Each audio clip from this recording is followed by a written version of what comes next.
Bonjour, ici Alessandra Regano et voici ce qui a marqué l'actualité des communications, des médias et du marketing cette semaine.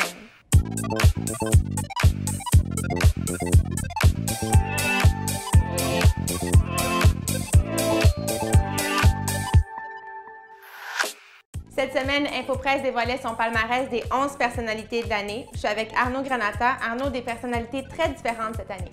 Oui, en fait, à la rédaction, on a souhaité souligner le travail de 11 personnalités qui se démarquent. Alors, ça va autant du Mercoder à Ricardo, en passant par Marie-Josée Lamotte de Google. Donc, c'est des gens vraiment qui se sont démarqués par leur projet, leur audace et leur créativité en communication.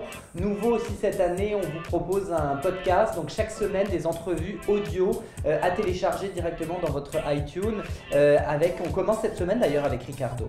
Parfait, on écoute un extrait. 11 personnages visionnaires. Je crois qu'on est au début de cette transformation qui est révolutionnaire. 11 entrevues qui nous ont emmenés aux quatre coins de la ville. Découvrez chaque semaine les personnalités de l'année InfoPresse à ne pas manquer seulement dans vos oreilles. Faut arrêter de se chicaner. De toute façon, tu gagneras pas la Coupe Stanley. Les capsules audio ont été réalisées par le studio Apollo et c'est Cindy Boyce qui signe la série de photographies.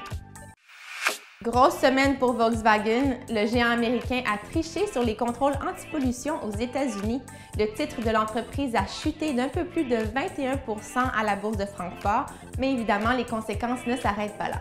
Dans un billet d'opinion, Pascal Henrard de l'agence Esprit de marque affirme que ce n'est pas seulement une débâcle financière, c'est aussi un désastre moral et un scandale éthique sans précédent. Florent Giraud de Cossette estime que s'excuser sera insuffisant pour la marque.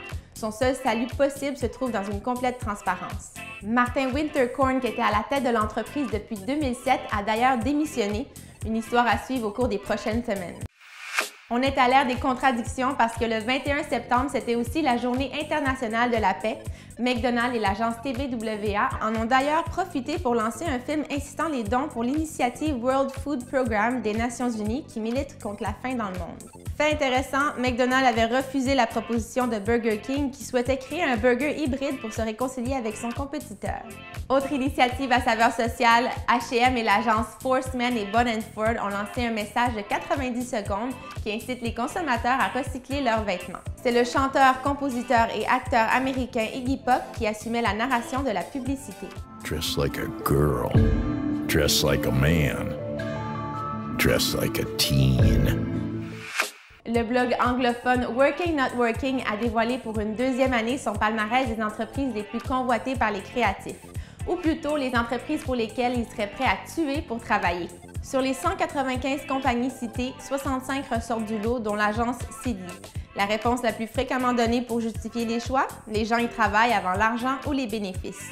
L'entretien d'InfoPresse avec le président de Seedly, Martin Gauthier, a fait quelque peu réagir sur le web.